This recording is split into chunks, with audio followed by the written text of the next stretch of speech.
உண்மையான சமையலும் ஆரோக்கியமான வாழ்வில் இன்றைக்கி என்ன சமையல்னு பார்க்கலாமா. இன்றைக்கி டீ காஃபிக்கு ஆல்டர்னேட்டிவாக ஒரு ஹெல்த் ட்ரிங்க் தான் எடுத்துக்கிட்டேன். சோம்பு, சீரகம், வெந்தயம் போட்டு கொதிக்க வச்சு குடித்தேன். நிறைய பேர் சொல்லுவாங்க காலையில் காஃபி டீ சூடாக எடுத்துக்கல அப்படின்னா எனக்கு அந்த நாளே ஓடாது, சுறுசுறுப்பாகவே இருக்காதுன்னு. ஆனால் நீங்கள் இந்த மாதிரி டெய்லி ஒரு ஹெல்த் ட்ரிங்க் எடுத்து குடிச்சிங்க அப்படின்னா அந்த காஃபி டீ குடிக்கிறத விட இது நல்ல சுறுசுறுப்பாக இருக்கும்.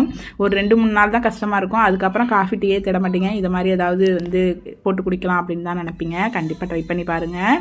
காலை சாப்பாடு செய்கிற வேலை இல்லை. நேற்று சண்டே கொஞ்சம் சாதம் அதிகமாகிடுச்சுன்னு தண்ணி ஊற்றி வச்சுட்டேன். தம்பி நேற்று தண்ணி ஊற்றுறப்ப சொல்லிட்டேன் எனக்கு நாளைக்கு பழைய சோறு கொடுங்க அம்மா அப்படின்னு சொல்லிட்டு பழைய சோறு கேட்டு சாப்பிட்ற அளவுக்கு வளர்ந்துட்டாரு யுதன் குட்டி. இல்லை மழைக்காலம் வெயில் காலம்லாம் கிடையாது, எல்லா நாளுமே பழைய சாதத்தை நல்லா கரைச்சி நாங்கள் 3 பேருமே குடிச்சிருவோம்.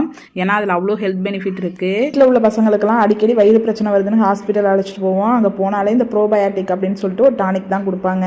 அந்த ப்ரோபயாட்டிக்கில் குட் பாக்டீரியா இருக்கும். அது இந்த பழைய சோத்தில் நிறையாவே இருக்குது. நம்ம அடிக்கடி பழைய சோறு நம்ம பிள்ளைங்களுக்கு கொடுத்தோம் அப்படின்னா அந்த பிரச்சனையெல்லாம் வராது, வயிறு பிரச்சனை அந்த மாதிரி.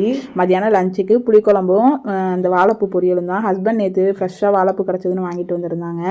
நைட்டே வாழைப்பூ க்ளீன் பண்ணி வச்சுட்டேன். இதுக்கு கீரை போட்டு செஞ்சால் தான் அந்த துவர்ப்பு அதிகமாக இருக்காது அப்படின்னு சொல்லிட்டு கீரையும் ஹஸ்பண்ட் காலைல பறிச்சுட்டு வந்தாங்க. அந்த வாழைப்பூ பொரியல் தான்.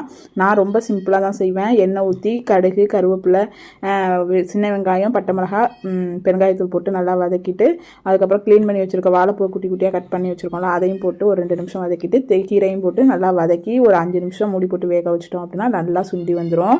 ஃபைனலாக தேங்காய் பூ போட்டு நல்லா வதக்கிட்டோம் அப்படின்னா சூப்பராக இருக்கும். சுத்தமாக அந்த துவர்ப்பு பெருசாக தெரியாது. உங்கள் வீட்டு பிள்ளைங்களுக்கும் கொடுக்கலாம்.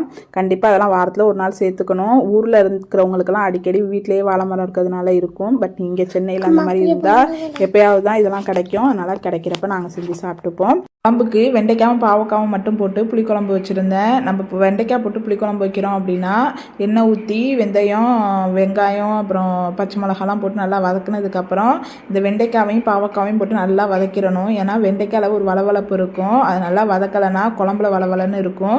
அதே மாதிரி பாவக்காவையும் வதக்கலை அப்படின்னா குழம்பு ஃபுல்லாக கசப்பாக இருக்க மாதிரி இருக்கும். நல்லா வதக்கிட்டு அதுக்கப்புறம் தக்காளி, மஞ்சத்தூள், மிளகாத்தூள் எல்லாம் போட்டு நல்லா வதக்கிட்டு புளி கரைச்சி ஊற்றி கொதிக்க வச்சு இறக்கிட்டோம் அப்படின்னா நல்லாயிருக்கும்.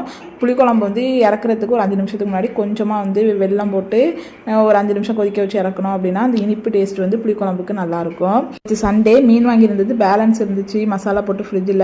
அதையும் லஞ்சுக்கு வறுத்து எடுத்து வச்சுக்கிட்டேன். இன்றைக்கி காலை சாப்பாடு பெருசாக இல்லை அப்படிங்கிறதுனால ஒரு 3/4 மரத்துக்கு எல்லா வேலையும் முடிஞ்சிடுச்சு. தம்பியோட ஸ்கூல் ஸ்நாக்ஸுக்கு ஃப்ரூட்ஸு இல்லைனா நட்ஸு அப்படி இல்லைனா சுண்டல் அந்த மாதிரி தான் ஏதாவது கொடுக்கணும். ஜங்க் ஃபுட்லாம் எடுத்து கொடுத்து விடக்கூடாது.